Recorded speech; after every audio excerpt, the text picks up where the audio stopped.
পয়লা ফেব্রুয়ারি ব্রাহ্মণবাড়িয়া জেলা বিএনপির সম্মেলনের প্রতিবাদে মশাল মিছিলের পর এবার ঝাড়ু মিছিল করেছে একাংশের নেতাকর্মীরা। আজ সোমবার রাতে সম্মেলনের প্রতিবাদে আয়োজিত ঝাড়ু মিছিলটি শহরের শিমরাইলকান্দি এলাকা থেকে বের হয়ে কালীবাড়ি মোড়, টিএ রোড, কোট রোড, কুমারশীল মোড় সহ বিভিন্ন সড়ক প্রদক্ষিণ করে লোকনাথ ট্যাঙ্কের পার মাঠ প্রাঙ্গণে গিয়ে শেষ হয়।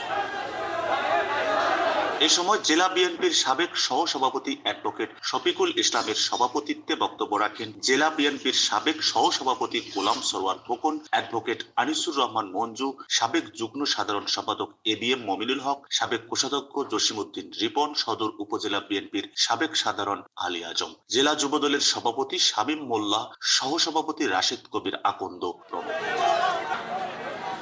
এ সময় বক্তারা বলেন, জেলা বিএনপির নামে একটি কুচক্রী মহল তথা কথিত বিএনপির নেতা কবির আহমেদের কূটকৌশলের মাধ্যমে এই সম্মেলনের আয়োজন করেছে। পূর্ণাঙ্গ ভোটার লিস্ট না করে ত্যাগী, নির্যাতিত এবং বিএনপির মূলধারার নেতাকর্মীদের বাদ দিয়ে সম্মেলন করতে চাচ্ছে, যা কখনো মেনে নেওয়া হবে না। প্রশাসনের এই সম্মেলন স্থগিত না করা পর্যন্ত তাদের এই আন্দোলন চলবে বলে হুঁশিয়ারি দেন। প্রয়োজনে সম্মেলন প্রতিহত করতে নেতাকর্মীদের প্রস্তুত থাকার আহ্বান জানান।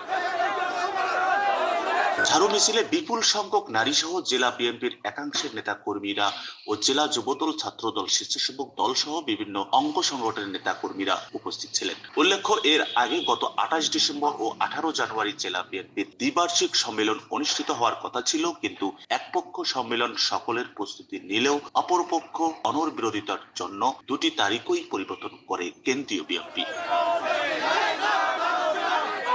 নিজস্ব প্রতিবেদক, গ্রিন বার্তা 24।